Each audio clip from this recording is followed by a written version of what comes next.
We interrupt this program to bring you this important announcement.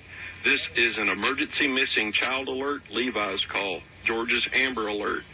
The Lawrence County Sheriff's Office and the Georgia Bureau of Investigation are looking for a brown, tan Dodge Durango, Georgia license tag RRP 0451 on May 29th, 2022 at 16:40 p.m. Jacob Coney, age 2, a black male, was abducted by a 31-year-old black male born September the 25th, 1990, named Tyler M. Coney. Tyler was last seen wearing jogging pants, striped shirt, and a hat. Direction of travel, Houston County, Warner Robins. This child is believed to be in extreme danger.